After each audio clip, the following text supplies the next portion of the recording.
We've lined up the top stars from Hollywood and from all over the world to entertain you on our giant screen with the few colorful motion pictures you've been hearing about and reading It's about. showtime, folks. Enjoy the show.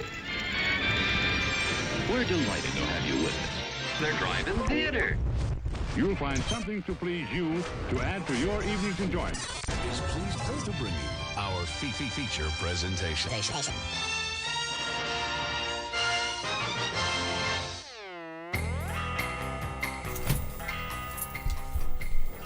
Hey guys, what's up? It is Monday night. It's 8 o'clock Central Standard Time. You're tuned in to the Drive-in Speakerbox. It is it's mid-December. We're here. We're getting ready for the holidays. We're in the studio. If you're watching on the live stream, we're protecting ourselves, protecting our families. With only 2 weeks to go until Christmas, we don't want to risk holidays. Anyone having to miss out on their family, especially since our families are good friends and. We don't want to mess it up for anybody like that. Pollute families and ruin Christmas. Anyway, thanks for tuning in, you guys. If you guys are tuned in to the podcast version of this, the audio version, you're probably wondering, oh my gosh, where was last week's episode?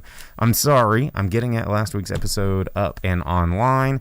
There was a hiccup in the recording process, so I have to reconstruct some audio files. It's like one of those CSI Miami things where somebody's like going enhance, and the waveform like goes, and then you can like hear it. I don't know. It's technical. Hey, thanks for the resub there, Vince. Nice. Always good to see you. I wonder if the chat's working. I don't see anybody in the chat. But we are. We up in here. So didn't see any new movies this week because mainly not a whole lot of stuff came out this week. We had the biggest release of the week, of course, West Side Story, and reviews are really mixed. It's interesting. It is being considered a flop at the box office because it didn't make a whole lot of money this weekend. And a lot of people, I don't know if Steven Spielberg, this is something we've talked about on the show quite a bit. 2021 is a very different place. Somebody was asking me the other day. They were like, "Hey, Bo, wouldn't it be cool to do Christmas trivia again?" And I used to do this thing at a place called Smoke and Barrel Tavern here in Fayetteville. I would do these 2-hour stage shows where it's just me and a microphone and, several gin and sodas and, dressed up as Santa. I do these things all the time. But, the humor was a little bit raunchy. It was a little bit rowdy. We would give drunk people ink pens and pieces of paper, and they would draw all sorts of rowdy stuff, and I'd comment on it and make jokes, there was not, it wasn't, there was more than one occasion where there'd be, like, hilarious swastika Nazi ding-dong rape propaganda and like all kinds of just hentai horrible like Simpson sex, and it was just when you describe it out loud, it's a lot more appealing than when you're actually there. It's not as bad when you're there. Because you're in on the joke. Yeah, so they were like, well, you should do this again sometime, and I was like, man, the thing about it is like in 2021, like if I was on stage with a microphone in this sort of cancel culture TikTok world that we live in, and some stranger, like, I mean, I go back in my head in like 2016 where it was Bikes, Blues, and Barbecue, and some stranger just walks in the door when I'm like going, and 17 beast titties come out and squirt milk all over, Tiger Woods' mouth, and you're just like, what is happening in this world? And it's like, hey, welcome to Smoke and Barrel. And then people would laugh, and be like, oh, okay. But nowadays, like as an entertainer and as someone that gets on stage and, says things into microphones all the time in front of an audience, it's like you really kind of got to be careful of those strangers that just walk in unannounced with no context. And I don't know if I could do it again. You have to do like Jimmy Vollmer in the future from the South Park post-COVID special, where it's like, hey, what about those Mexicans? Mexicans, what a great people. They got good food and really nice, great culture. And everyone's like, oh, it's so hilarious. Yeah. And then all of his jokes were just like compliments, and people were like, yeah, the future jokes are hilarious. Well, and coming back around full circle, West Side Story, I've been reading reviews, and this morning I was, I listen to NPR. I'm one of those guys. I mean, the guy that does talk radio, you'd think I have to be familiar with NPR. But, you know, on 1A today, they had like a panel of people to discuss, you know, Steven Spielberg's West Side Story. And his decision to not include subtitles, because if you don't know the lingo, you're not supposed to know the lingo. Controversial movie making. That's controversial. And I heard one lady who was like an English comparative literature professor who was of Latinx descent, and she's just like, fuck this. She's like, you know, this is a white savior story about this dude and a bunch of Puerto Ricans, and then why does the Puerto Rican mom have a hard-on for this like white dude and actually rats out her son to protect the white dude? Screw this story. She's like, they need to stop telling the story because it doesn't click anymore, and it's bad and it's racist and I was like, oh shit. Landmine here.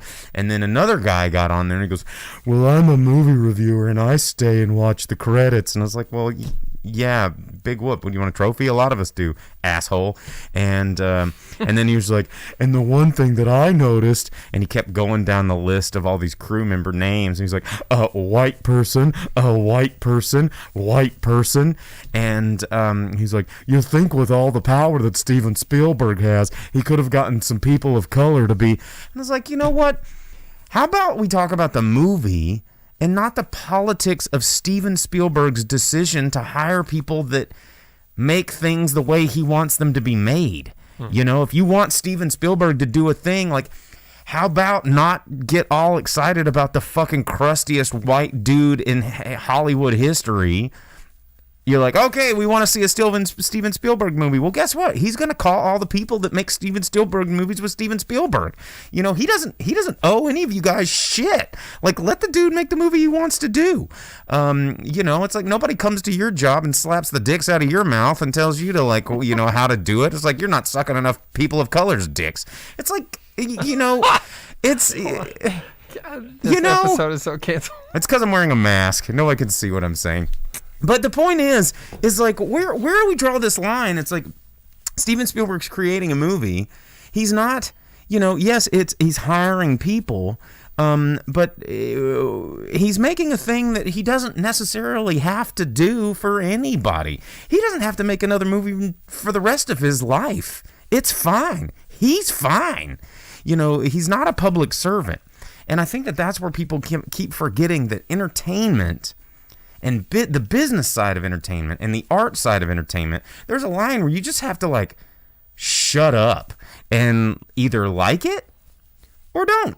Like, you can consume it, you can not consume it. You could be like, Steven Spielberg's not for me, or you could say, like, I'm going to check this out and, you know, whatever. And it's very strange to see how we're evolving as to someone that the instant they want to review something, it has nothing to do with the content of what it is. It's like, well, it's an adaptation of something that was written in the, you know, long-ass time ago, about a time that was even longer-ass time ago.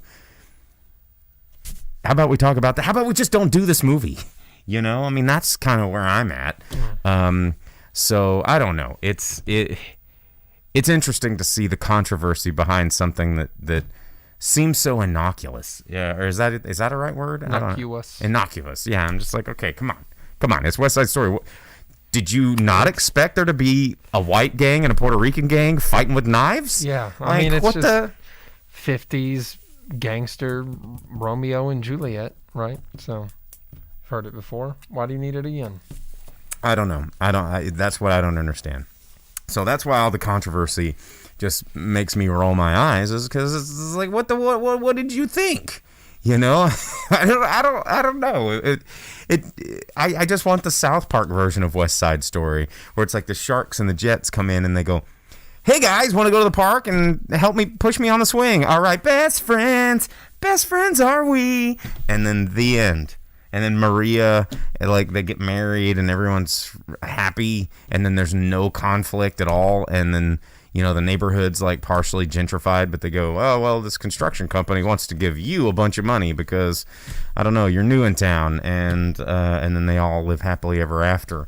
Like, I don't know what they thought this movie was going to be. We're talking South Park, yeah. I mean, they did the Bloods and Crips episode with Jimmy and Timmy, and they fixed it by going, come on. Come on. Yeah. Hey, but on. talking South Park, one of our viewers did mention a minute ago, one of the things I was going to say, this week we do get Post-COVID Part 2 Thursday on Paramount Plus. All the big stuff for streaming coming out before end of the year. Have you been seeing all of this stuff? That's like the majority of my news is all of the trailers, primarily streaming, and the announcements of things that they have planned before end of year. Like we get another post-COVID South Park special. The first one was super fantastic. I was very entertained by that, and I'm ready for this Thursday's Part 2. I need it. We got a trailer for one of our favorite shows, Cobra Kai Season 4. It dropped. And it looks good. It looks so good. It's so funny how we kind of called it. We were like, oh, they're probably going to bring in the ponytail guy from Part 3. And then sure as shit, he's in there. And Dude, but it looks good. All-out war between the dojos continuing on. But this time, it looks like Cobra Kai is going to be able to re-enter into the Hill Valley, whatever the town is, under 18 tournament. So that looks super sick. My favorite part about Cobra Kai so far, and I think we talked about it on the show several months ago or maybe years ago at this point, where even like they were doing it at a town hall meeting, and one of the people was like, "What's this town's deal with karate?" and I was just like, "Yes, I'm glad somebody else said it." Vince said over in the comments on Twitch, he said Mega Man Netflix series. So, oh snap! I hadn't seen that. So, with everybody's gigantic obsession with live action video game adaptations, or I don't know, like, you know, I think that that Netflix needs to maybe pump the brakes a little bit after Cowboy Bebop, and which we got to talk about that, and we'll just roll this onto one conversation topic. Is like, you know, hey, sometimes we don't need live action adaptations of things. Like, I think that, you know, the Cowboy Bebop got canceled, and there's a lot of controversy around that. And I think, isn't there? Because it was turds. It was not very good, and we talked about it. But, you know, it's like you create a thing and then you leave everybody hanging. This is what I said at the beginning. They should have just taken all that money. They're like, that's so expensive, and we got to the end of the production, blah, blah, blah. It's like, yeah, I get it. You worked real hard, but you could have spent all that money and just made an animated movie that everybody would have watched even more than the show and loved it and patted you on the back. And I feel like the Mega Man live action needs to be the same way. It's like, we as an American viewing audience, and if you're talking Netflix, you're talking a global audience now, we're getting pretty used to watching animated things. You know, I mean, Demon Slayer, which has got season 2 that's already starting to air right now, huge phenomena. You're getting, you know, Netflix has got a lot of anime on there. You're getting animated TV shows like Rick and Morty, which are humongous, like, you know, cultural phenomena. Family Guy, The Simpsons is still a thing. You've got, you know, all of these adult animated things. But we're still like, ooh, I don't know if we want to take these hot properties. Like, look at Castlevania. That was awesome. Did you watch Castlevania? I watched like the first 2 episodes when it first came out, and then I never continued. You watched it, and you talked about it on the show. Yeah, it was great. And, you know, maybe we need to step back away from this live-action bullcrap. Anyway, Mega Man. I don't know how I feel about it. But talking about video games and live-action bullcrap, we got a trailer for one that does work, proved itself works. Sonic 2 trailer dropped. It looks sick. Actually, I'm very excited. We got Tails, we got Knuckles, we got Chili Dogs. We got Robotnik in his final form. We got Robotnik as Eggman with eggs and nonsense. Chaos Emeralds. Oh, a Chaos Emerald. Yeah, dude, it looks so good. Knuckles just punching Sonic in the mouth. Yeah, and he's just like, blah, echidna power. Yeah. And yeah, it's, you know, but the people listen, or the studios listen to the people, and Sonic ended up actually being a fun movie. And you know, having the Chili Dogs, it's like, hopefully it's not too much listening to the people, because people still aren't movie producers, and there is a subtle nuance to making a decent movie. Yeah, but I'm just saying that, you know, all of the things in the trailer, it was like, oh, hey, I heard that you like Sonic, so here's the things. And I was like, oh, yeah, look at that. All the things that we weren't given in the first movie, and it's going to be good. Yeah, so it looks pretty rad. I'm super stoked about that, and more live-action video game stuff.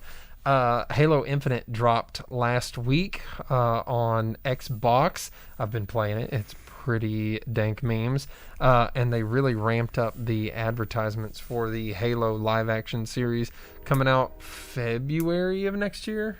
For Paramount Plus. Live action series. Have you ever watched any of the Halo web series that they turned into the movies, like the one that preceded Halo 5 with Locke before he became a Spartan when he was just part of the Oni program, or the Forward Unto Dawn web series? Because the Forward Unto Dawn movie is sick. It's so good. I'm not very versed in Halo lore. Oh, man, it's so good.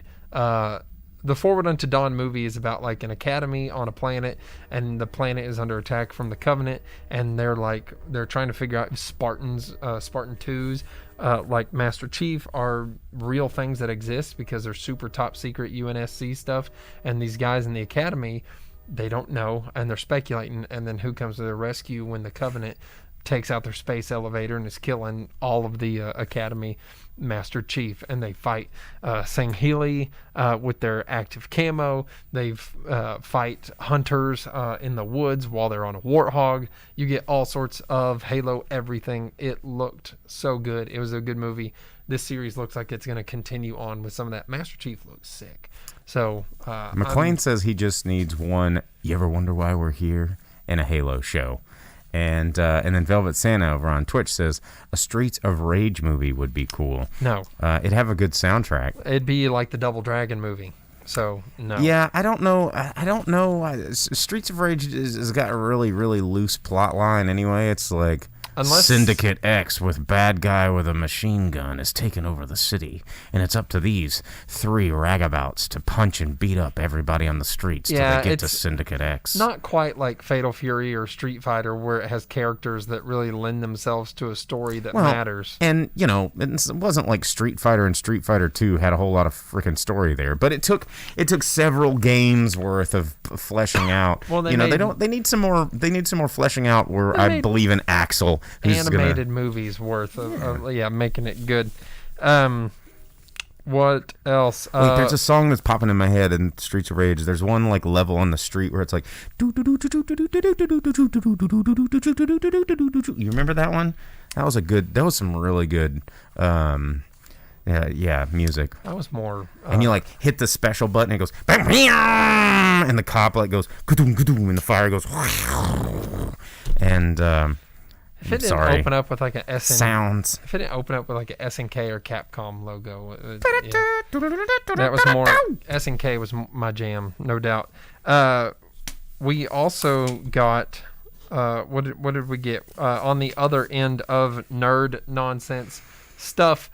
Witcher Season 2 coming out before the end of the year. Looking forward to that one. Yeah, you're welcome. welcome. Henry Cavill, apparently on set, I've been reading some stuff about it, and he's a huge nerd. He plays rewrites the lines to make them more like the books. And he's stuff just like that. Actually, we should use this line from Chapter 7 in this book because I think it'd fit. And everyone's like, all right, Henry, you do you, baby.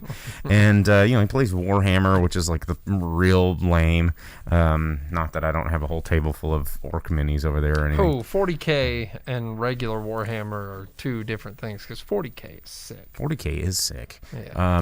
Makes really good video games. Also, The Witcher, looking forward to that. But also, in that same vein, they dropped the Fantastic Beasts trailer. Fantastic Beasts 3. Now, there's already been 3 of those movies. Talking about controversy there, Mads Mikkelsen. I know. Fully showcased. They're just like Johnny Depp don't exist. But Mads is so cool. I can't not want to be like, oh God, I gotta go see this movie because Mads. Mm-hmm. I don't know if he'd be a great Grindelwald, but he's a great everything. I mean, so has anyone else been? I mean, Colin Farrell was there, but they turned him into Johnny Depp at the end of the first movie, so he didn't get his chance to really be full blown Grindelwald. He was just like the Mask of Grindelwald or whatever. Well, and this movie. At the end of Fantastic Beasts 2, turns out Grindelwald's like, cool, I'm going to go make Nazis happen. See ya. And they didn't show much of that in the trailer, so I'm interested to see how that's going to play out. What I want to know is, because all this world in the balance shit is happening in these movies, that has, clearly it all gets resolved very tidily because you never, old man Dumbledore's never remember when the Nazi wizards almost blew up everything? Because at the end of the first movie, they go, forget. And everyone's like, oh, yeah, I just don't even remember. I hate... Forget-a-billion. It's just like the X-Men thing where they go, oh, timeline reset. Yeah. Vince asks over on Twins, he says, do you think writing a movie with an original idea would be easier or harder to write than an existing property? I know the latter would be easier to sell based on the name recognition. I mean, that's a really interesting question because, I mean, what are you defining easy or hard? Because writing a movie is going to be hard no matter what, but writing a movie that's based on an original property is probably pretty simple. The hardest part is translating the voice of the characters that already exist, and writing dialogue that would fit a character that already has been, fleshed out in a narrative. So if you're the author and you're just taking things from the book, I mean, whatever. If you're talking about selling, it is incredibly hard to sell a movie that is not based on an existing idea, especially these days. Well, I think it would depend on how you go about writing it. Like if you're like, I'm going to stick to nothing but tropes, and I'm going to do an idea that's been done a million times and proves that people will watch it, i.e. any Netflix thing ever.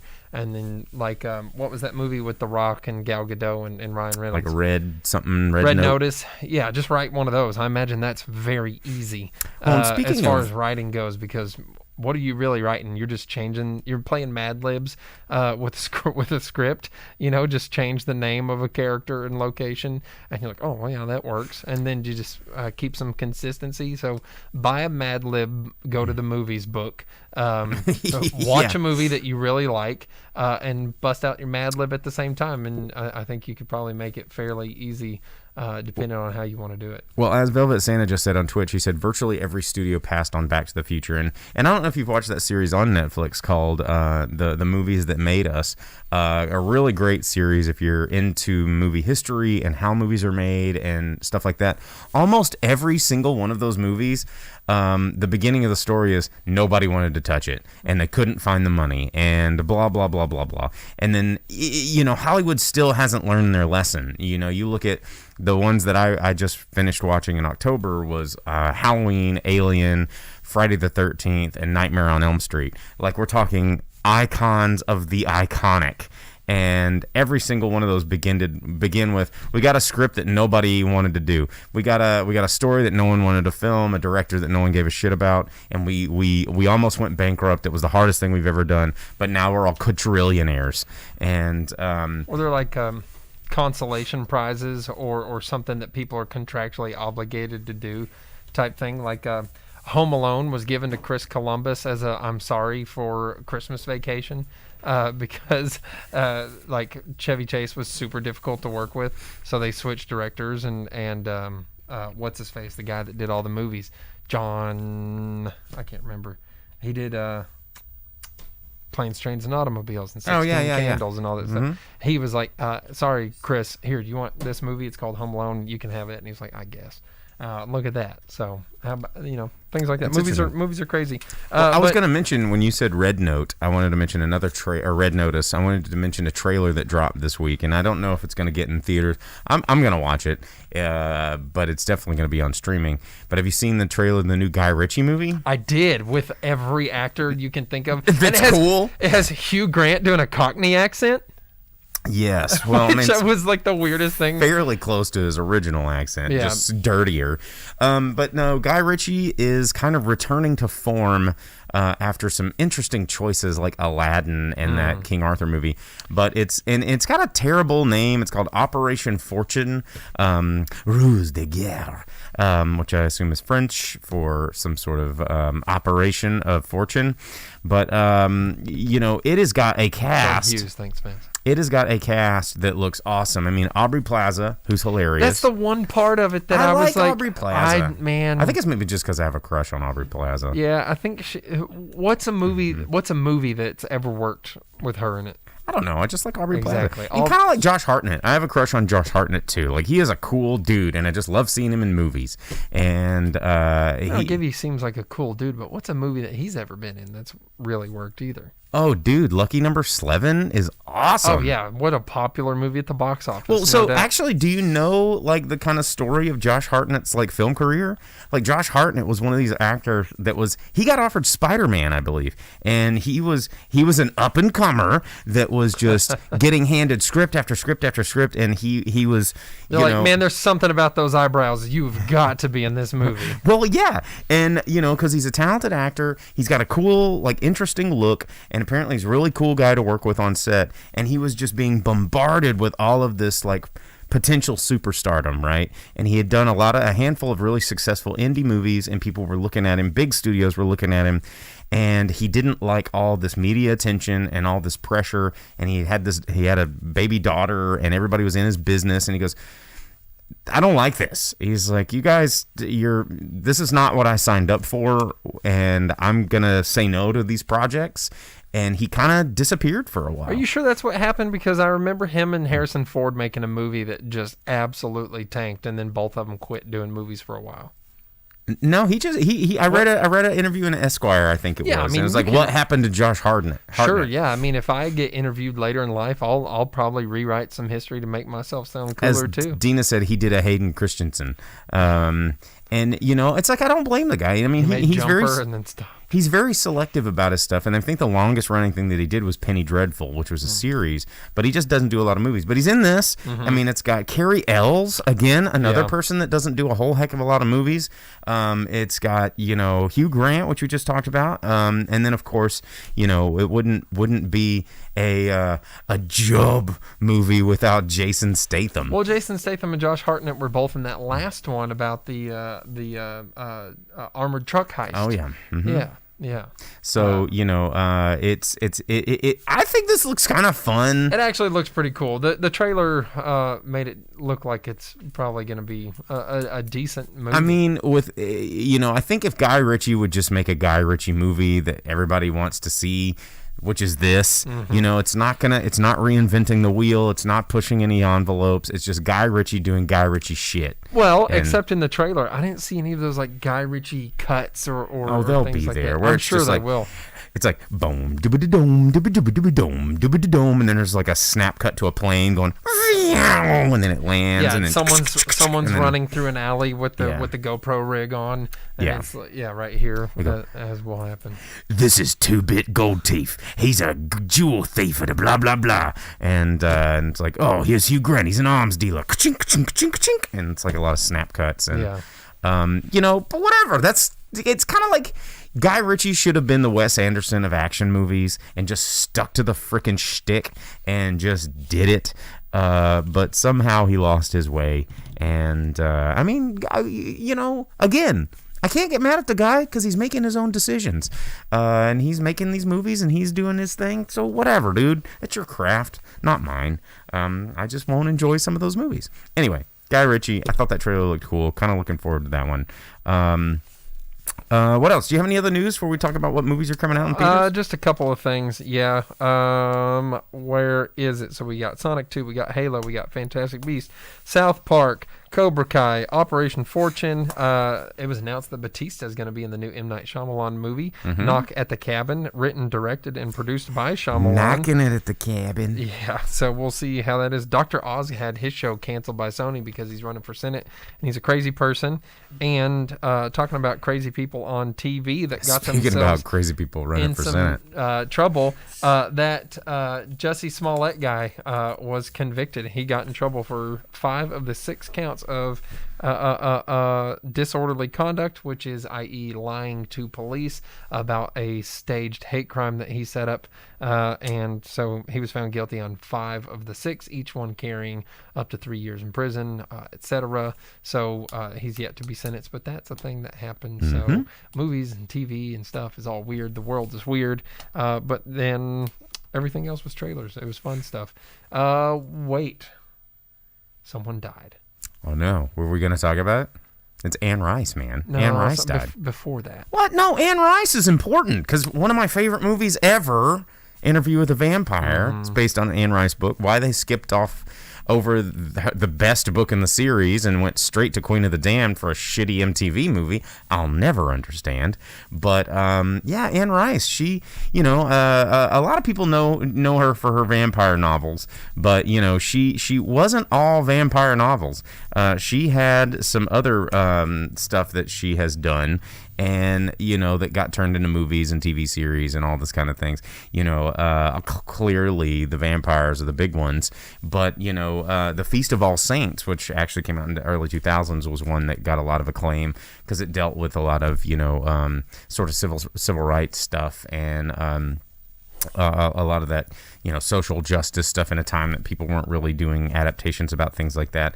And, you know, there was The Young Messiah that got turned into a movie, Rag and Bone, which, but Exit to Eden. Do you guys remember that? That had like Roseanne in it, and not Roseanne.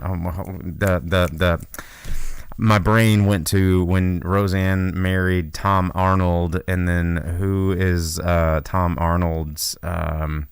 The Rosie O'Donnell didn't she have something to do with Tom Arnold? Tom Arnold was in Exit to Eden, I think, as well. Were they in The Stupids? Was Rosie O'Donnell in The Stupids? I don't know, but I know Rosie O'Donnell was in Exit to Eden, as was Dan Aykroyd.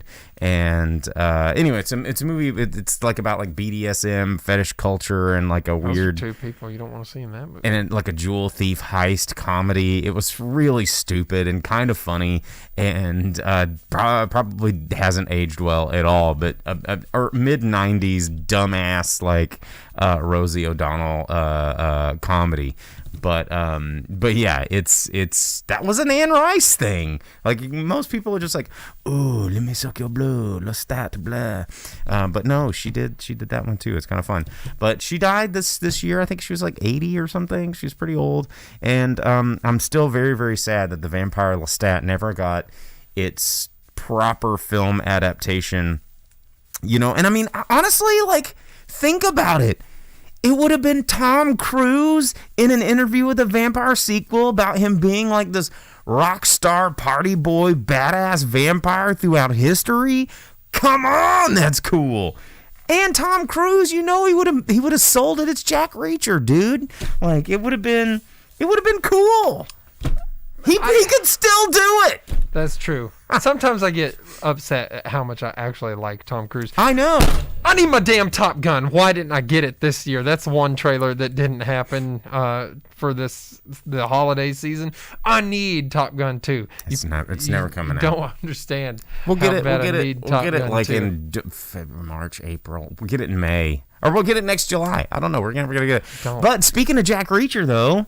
Jack Reacher news. Yeah. We didn't even talk about this. It seems like a lot of stuff has been announced this week. So they announced a Jack Reacher series. Was it Amazon Prime? Amazon Prime doing a Jack Reacher series. They have all the they have all the books. They have all the things for the books. Oh, the licenses. Yeah. So you know the new Jack Reacher is actually one of the most appropriately cast dudes. Like you mean it's Aquaman from Smallville, Hawk from Titans, Alan Thad from Blue Mountain State. Alan Ritchson actually is built like Jack Reacher. This dude is huge and intimidating and kind of a wise ass and comedically large and strong, which is what Jack Reacher pretty much is. I kind of think that, I mean, he as in Titans. I don't know if you've watched all of that. There's 3 seasons out. I haven't watched all of season 3. It's not bad. But he's a pretty good Hawk. Like he's very endearing, and I like him and everything he's put in. I liked him in Smallville when they introduced him as AC. You know, cool Aquaman, CW generation Aquaman. I always liked Blue Mountain State. Blue Mountain State is very good, and they finished that series with a movie about Thad, because forget the main character, whoever he was. Everyone was like, "Oh, Thad's the dude. That's the cool boy." So I always like everything that he's in. Yeah, Alan Richardson's. I think this is a good pick, and I'm actually going to watch this because a couple weeks ago when they released that trailer, and now they've been ramping it up more too. We were my girlfriend and I were sitting there trying to find a movie to watch, and you're like, "Yo." We watched the trailer Jack for that, and she Reacher. goes, "Yeah, that's it. That's what I want to watch." I'm like, "Me too." And it goes, "Not available until February," because it Amazon tricked you. It was like, a free episode preview, and I was like, "Sick." It's a trailer. Yeah, it was a trailer. Well, I mean, Jack Reacher's one of those things. Not the sequel. The first movie was quite good, but it's just one of those. This is like bad action movies that somehow ends up sticking the landing so well that you're like, this is great. And plus the first movie has your boy Werner Herzog in there, of course, just to be creepy at the construction Werner site. is the best. But anyway, that's out. But coming out in theaters this weekend, we gotta talk about it. Yeah, the one movie to rule them all, I guess. Nightmare Alley. Yeah. That's what I'm looking forward Can't to. wait. Guillermo del Toro, man, Bradley Cooper, Kate Blanchett, Toni Collette, Willem Dafoe. It's got a cast. It's got a director. It's got. That's funny that I did the Lord of the Rings thing, and it has Kate Blanchett who does the voicing. Yeah. Who says the thing about the ring at the beginning of the Fellowship? But Nightmare Alley, it looks really interesting. Kind of like a carnival noir sort of story, following this manipulative female psychiatrist, and this the trailer's very mysterious. It's very elusive, but Guillermo del Toro is a pretty talented director, minus a couple of Hellboy sequels, and he and a movie about a deaf lady fucking I a liked fish. that. The Shape of Water. Yeah, I thought it was pretty good. I mean, it's okay. It's just like What she did. if Gilman from A Creature from the Black Lagoon actually got to have sex with the chick. Like, that was the pitch probably for that movie, because Gilman was just like a horny fish dude. It's like, you remember when the Creature from Black Lagoon had that chick in his arms and was walking away with her? What if he actually got away with her? What if she was into it, dude? Yeah. And the Creature from the Black Lagoon is just about lost love. He's just, instead of like Ariel wanting legs, he just wants a schlong, All right, we're past this now. Hey, but look at this. Nightmare Alley has Bradley Cooper, a.k.a. Rocket Raccoon, and Willem Dafoe, a.k.a. Green Goblin, who is in the big movie that's going to take over theaters until probably the end of the year. Spider-Man, no way to avoid it. Boater Boy. Yep. And all the interviews, they have straight up said that Toby and Andrew are not in this movie, but I'm sure that we will find out towards the end of this week. It's probably going to be one of those like Wolverine origin shits where everybody's just like, nope, it's not this at all. I know you've been saying this, and it's not going to be this. Movie drops. It's exactly that. Yeah, and they're like, oh, well, see, we didn't lie because clearly if you look here, there's one hair out of place that's different from the final version. So technically it wasn't a lie because that's the truth. They just want stuff that people will break. They're trying to break the internet. That's what they're doing. And the thing about Spider-Man No Way Home that I've had a beef with since the very beginning is just how Marvel has been sort of trying to sweep errors of the past into this pretty package of making you think that they had planned this the whole time, and they didn't. And Spider-Man No Way Home is essentially a crowd-funded idea that they're like, how do we do this? Let's just look at the internet, and the internet's like, oh, wouldn't it be funny if, look at all these dumbass Spider-Men. Like, I remember seeing a really funny tweet that somebody said, and it goes, do I need to see Spider-Man 1, 2, and 3, Spider-Man 1 and 2 to understand Spider-Man 3? No, yeah, it said, do I need to watch Spider-Man 1, 2, 3, 1, 2, 1, 2 to watch Spider-Man 3? Yeah, and they're like, yes. And we're getting the band back together. They're like, oh, it was all a part of the blah blah blah. How do we tie in all these movies that everybody's made fun of and hated now into this overarching narrative, so that people will go back and buy them on our streaming services to watch them again because it's a part of the story, it's not. I imagine too, you'll find out that you probably needed to watch Into the Spider-Verse and maybe Venom 2 at some point while watching this movie, because I'm sure that something from Into the Spider-Verse will be mentioned or viewed at some point, even for just a brief moment, and they'll be like, oh, it's just going to be Easter egg fest, so people could go, oh my God, look at how deep and thoughtful they were about world building, and they're not. I hope that it's Spider-Man Noir Nick Cage, but like live action version. That would be cool. That would be cool. I mean, you know, if they would just listen to us, like if they got not Tom Holland, but Tobey Maguire, and just had him become the fat, schlubby, you know, Peter Parker. No. He would be good because he's old enough. He doesn't need to be the schlubby one. Now it's already that dude from New Girl or whatever. Well, he's animated. Yeah, but they could just have him do it IRL too. Yeah. Velvet Santa said that they like Spider-Man 3. If Toby is in it, I just want it to be him in the background dancing down the street with that like stupid jazz music. Did you see the rated R supercut? Yes. Yeah. I watched the whole thing where all the Spoder Boy deaths. Mm-hmm. Yeah. Spider-Man Noir Pig. I like Spider-Ham. Now, Spider-Ham, I when I was a kid, I thought Spider-Ham was really cool. And McLean over on YouTube says, live action Nick Cage Spider-Man, I'd buy a ticket to see that. Yeah. Yeah. Just I think we like all Nick would. Cage, just being crazy Nick Cage. Look out, Dr. Octopus. I'm going to get ya. I still need to watch Pig.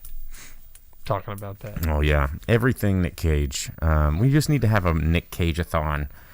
The Cage-a-thon. Or like some sort of battle royale with a cage match. That's what we need to do. We need to do double features of Nick Cage movies and call them cage matches. And then have a bracket. And then we have a bracket, and then to find out what the ultimate Nick Cage movie is. Let's do that on Oh my God, Facebook. somebody's going to copyright this. Yeah, like shit. No, don't take that. Yeah. So like You were already too far in. I was going to hold Damn the it. bracket thing back, but you were already going there. Somebody else is out going loud. to like Someone's going to benefit from our idea. some dumbass like podcast. Always. Yeah, some dumbass podcast that gets way more viewers than us and not as good at content is going to hear this idea and they're going to do it. Or it turns out it's already been done and we're stealing it right now without knowing. No, we're not. 12, 13, 2021, we came up with it. That's right, yeah. At 8:43 p.m. 8:40 on p.m. December 13th, Central 2021. Time. Copyright Drive-in Speakerbox. Anyway, but yeah, that's going to be the big movies. I mean, it's already begun. Velvet Santa says Peggy Sue got married versus it could happen to you. Peggy Sue got married. Yeah, it has to be. Yeah, that's easy. That's an easy one. That was a KO in the first round. So thanks, Elisa. She is a witness. We've come up with this idea. We've got a witness. Is anybody in the audience a notary? Can we come over and sign some papers and it's done. The cage match. Or can you do that through Zoom now? Can you Zoom a notary? I don't know. Notary? How dumb are notaries? I don't know. Son of a bitch! I told you we were stealing it without knowing. Somebody already .org'd it. See, look in the ICANN database and see when they registered it. Because if it was 5 minutes ago, I'm gonna use my set of skills. I'm gonna track them down. I'm gonna have some testy words. And if they haven't already done it, then we need to do this thing. We need to just get this ball rolling. Damn it. Freaking Nick Cage. 8mm versus Snake Eyes, since Velvet Santa's on here. It's got to be Snake Eyes. I don't know either of those movies. 8mm is the better movie, but the better Nick Cage movie is Snake Eyes. Because that's when you get a lot of the hands, and crazy Nick Cage, like cocained out Nick Cage, not giving any fucks Nick Cage. So I would say Snake Eyes. I'm gonna go in that. What if you are the dumbass podcast? We are the dumbass. Yeah. Thanks, Knox. You've watched this podcast before, Knox Solid. And then I would say if you're going to go Snake Eyes, the next one would be logical to go with Face Off. Oh. And then, that'd be a tough one. Hold on, Snake Eyes or Face Off. coming in and really talking our lingo here. Same idea, but with Pauly Shore. Well, you already know the winner. Encino Son-in-law. Man? Dude. There we go. Come on. I mean, Encino Man. Son-in-law is good, buddy. But dude, I'm telling you right now, that is not a Pauly Shore starred movie. He is a supporting cast member. In Encino Man? Yes.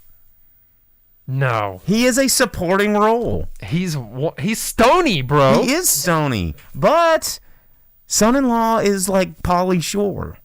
At least his Wicker Man. Did I fever dream that movie, or is it real? No, it is real. It's a remake. And it's pretty good. It is Not very the bees! No, the bees! One of my favorite gifs ever is the Oprah like mashup of Wicker Man bees, and she like goes, everybody gets bees, and like the bees are shooting everywhere. Not the bees! It's so good.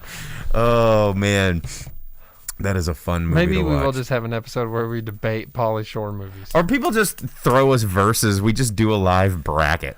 That's what we should have been doing this whole episode, since nothing cool happened in new movies. You know what? I watched a Netflix movie, a new movie, since it's getting later. I watched that new Sandra Bullock movie, the Unforgivable.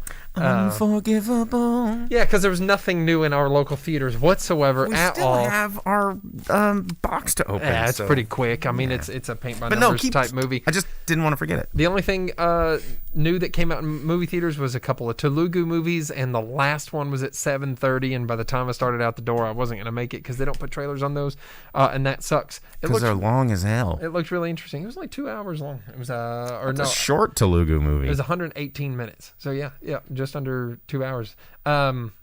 They looked good. I did not get to see them. I missed out. So instead, I watched The Unforgivable. Sandra Bullock plays a character that has been in prison for 20 years because she has been branded a cop killer. There's flashbacks all the time. Just like in Demolition Man. Or wait, she didn't kill any cops. She killed just Wesley Snipes. She was a cop. She was a cop in Demolition Man, but she was breaking the law because she was rolling around with Sly. Well, no, because she wouldn't share the body fluids. That's right. She did the VR sex thing. Mm-hmm. But so she gets out of prison. She's trying to reconnect with her little sister, who she was protecting along with their family farm when this cop was killed, when he tried to enter the house after she told everyone not to enter the house. She's trying to reconnect. She's not allowed to by legal whatever things that make a court orders. So it's the struggles of her going through life, trying to make a life outside of prison. Meanwhile, the cops' sons are plotting to beat her with baseball bats, and then they get the bright idea that they're going to kidnap her sister and then kill her sister in front of her so that she suffers like G did.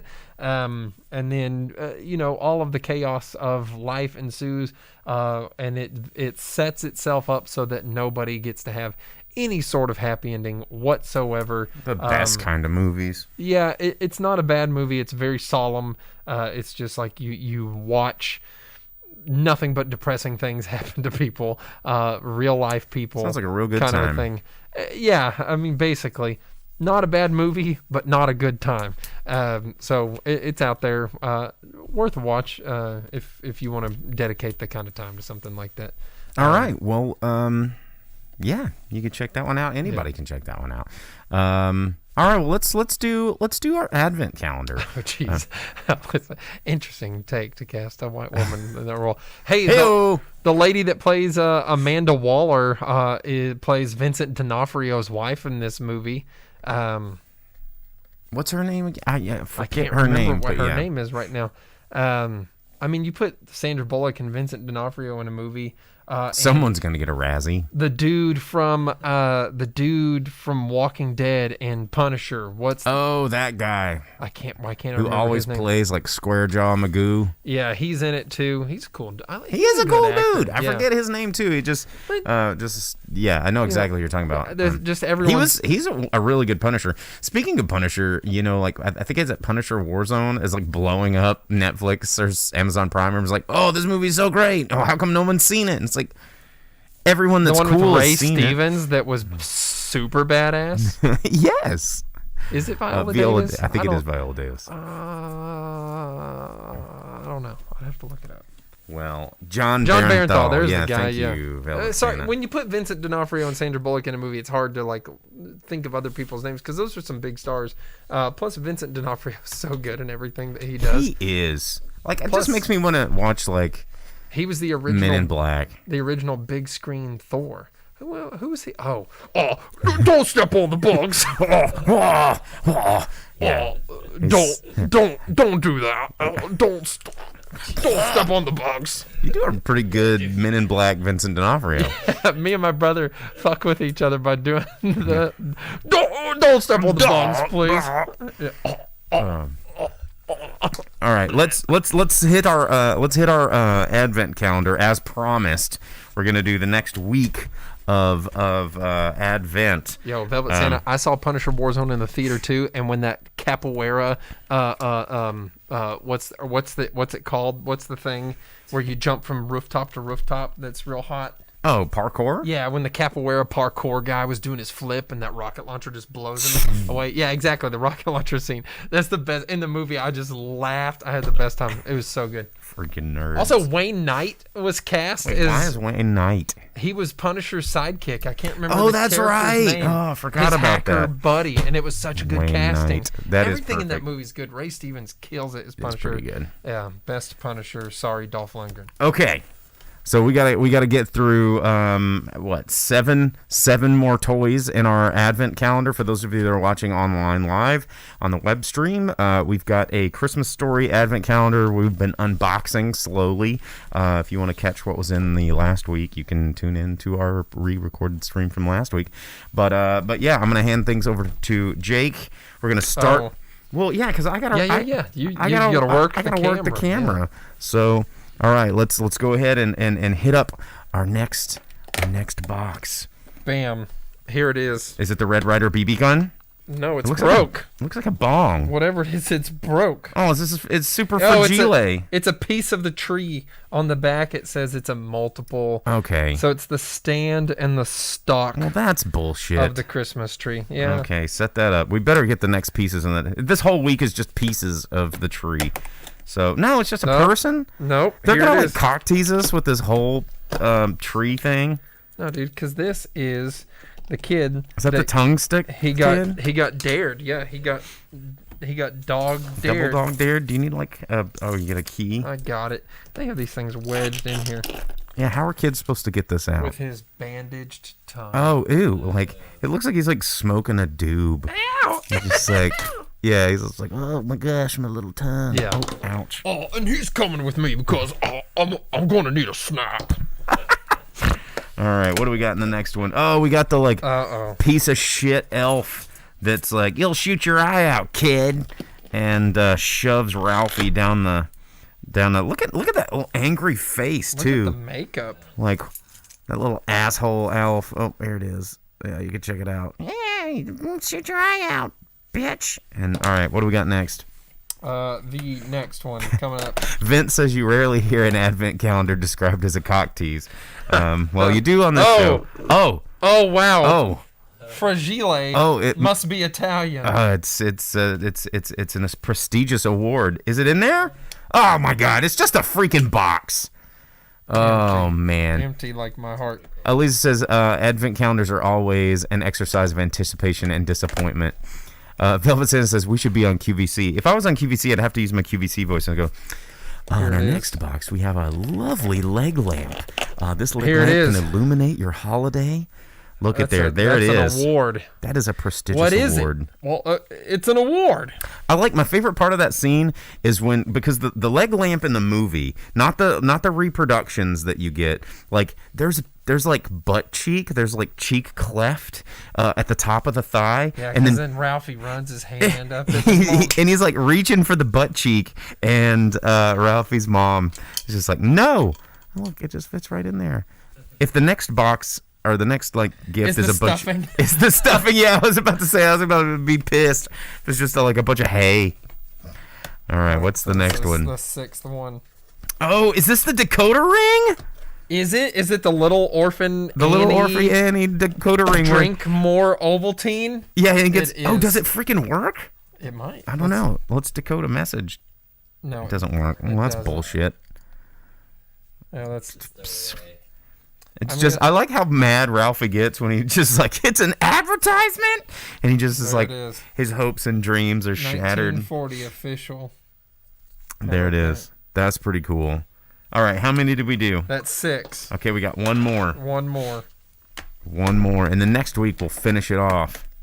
Oh, dude. Here we go. Cowboy Fantasy. Cowboy Ralphie. Oh, he's the Red Rider. Look at him. He's got his BB gun. He saves his family from the bank robbers. Oh, yeah. Velvet Santa says, it's when Ralphie says, son of a bitch, after saying the mother of all curse words. Oh, no. Except it wasn't fudge. Yeah. The son of a bitch thing was after he broke his glasses, wasn't it? Oh, is it? Oh, man. Well, that's fun. These are pretty cool, man. Like, honestly, I think this one's a little bit better than the Gremlins one we did last year. Oh. The Gremlins were cool, but remember, a lot of goop. It just had bags of goop. Well, just remember we have 2 or 3 more pieces of tree coming up. Yeah, that's bullshit. Okay, well, that is our advent calendar. We'll pack that up later at the end of the show.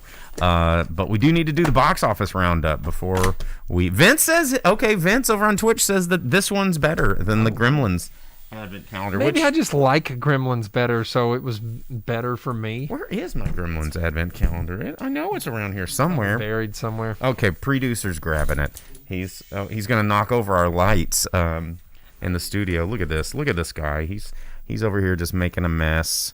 There it is. There it is. Look, he's got the Gremlins. We did this one last year. It's pretty good. Oh shit! With goo. With goo. Avec slime.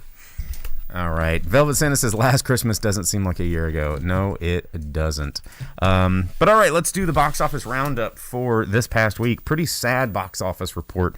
As we described earlier, West Side Story not making the splash that it did. Dina in the comments earlier, she said she really enjoyed West Side Story. Said it was definitely a leg up over the original.